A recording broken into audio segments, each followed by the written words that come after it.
Hi friends, welcome to my channel. இன்றைக்கி நம்ம சேனலில் என்ன பார்க்க போகிறோம் அப்படின்னா, ரொம்பவே ஹெல்த்தியான கற்பூரவல்லி இல்லாட்டினா ஓமவல்லின்னு சொல்லணும் இல்லையா, அந்த இலையை வச்சு ஒரு சட்னி ரெசிபி தாங்க பார்க்க போகிறோம்.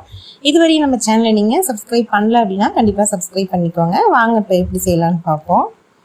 இப்போ நான் இன்றைக்கி நல்லெண்ணெய் சேர்த்துருக்கிறேன். நல்லெண்ணெய் வந்து கொஞ்சமாக நான் சேர்த்துருக்கிறேன். நல்லெண்ணெய் நல்லா சூடானதுக்கு அப்புறமா 2 டேபிள் ஸ்பூன் அளவுக்கு கடலப்பருப்பு சேர்த்துருக்கிறேன். அதுக்கப்புறம் பார்த்திங்கன்னா 1 டேபிள் ஸ்பூன் அளவுக்கு உளுத்தம்பருப்பு சேர்த்துருக்கிறேன். இதை நல்லா வறுத்து விட்டுக்கோங்க. ஃபஸ்ட்டு நல்லா கடலப்பருப்பும் உளுத்தம்பருப்பும் உங்களுக்கு நல்லா செவந்து வரணும். அதுக்கப்புறம் பார்த்திங்கன்னா 1 டேபிள் ஸ்பூன் அளவுக்கு மிளகு சேர்த்துருக்கிறேன். மிளகு சேர்த்ததுக்கப்புறமா 3 பச்சை மிளகாய் சேர்த்துருக்கிறேன். நம்ம மிளகும் சேர்க்குறோம், அது மாதிரி கற்பூரவல்லி இலையுமே உங்களுக்கு காரமாக இருக்கும். பார்த்துட்டு சேர்த்துக்கோங்க, நீங்கள் எவ்வளோ காரம் சாப்பிடுவீங்கன்னு தெரிஞ்சுக்கிட்டு சேர்த்துக்கோங்க. கொஞ்சமாக நான் சின்ன வெங்காயம் சேர்க்குறேன். சின்ன வெங்காயம் கொஞ்சமாக சேருங்க, நிறையா சேர்த்துட்டிங்கன்னா நல்லா இருக்காது. இப்போ ஒரு கைப்பிடி அளவுக்கு கற்பூரவல்லி இலை நான் அன்றைக்கி நல்லா வாஷ் பண்ணிவிட்டு சேர்த்துருக்குறேன். இந்த கற்பூரவல்லி இலை சேர்த்துட்டு நம்ம நல்லா அந்த இலை வந்து வேகிற அளவுக்கு குக் பண்ணணும். சிம்மில் வச்சு நல்லா வதக்கி விடுங்க.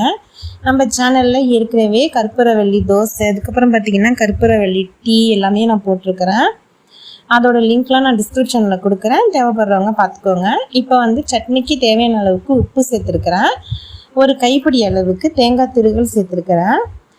இந்த தேங்காய் துருவல் சேர்த்துட்டு ஒரு வாட்டி நல்லா நீங்கள் வந்து மிக்ஸ் பண்ணி விட்டுட்டு நீங்கள் ஸ்டவ் ஆஃப் பண்ணிவிட்டு நல்லா ஆற வச்சதுக்கு அப்புறமா நீங்கள் மிக்சியில் போட்டு அரைச்சிட வேண்டியது தான்.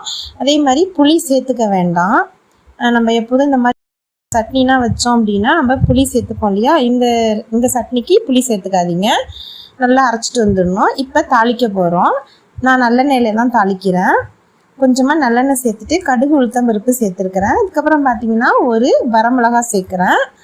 அவ்வளோதான், நமக்கு தாளிப்பு ரெடி ஆகிட்டு. இந்த சட்னி பார்த்திங்க அப்படின்னா குழந்தைங்களுக்கெல்லாம் சளி பிடிச்சிருக்கு, இல்லை பெரிய நமக்கே சளி பிடிச்சிருக்கு அப்படின்னா அந்த டயத்தில் நீங்கள் குழந்தைங்கள சாப்பிட சொன்னால் காரமாக இருக்குது அப்படிங்கிறதுக்காக சாப்பிட மாட்டாங்க. இந்த மாதிரி நீங்கள் செஞ்சீங்க அப்படின்னா கண்டிப்பாக விரும்பி சாப்பிடுவாங்க. உங்களுக்கு கற்பூரவல்லி இலை இருக்கிறது அந்த அளவுக்கு உங்களுக்கு தெரியவே தெரியாது.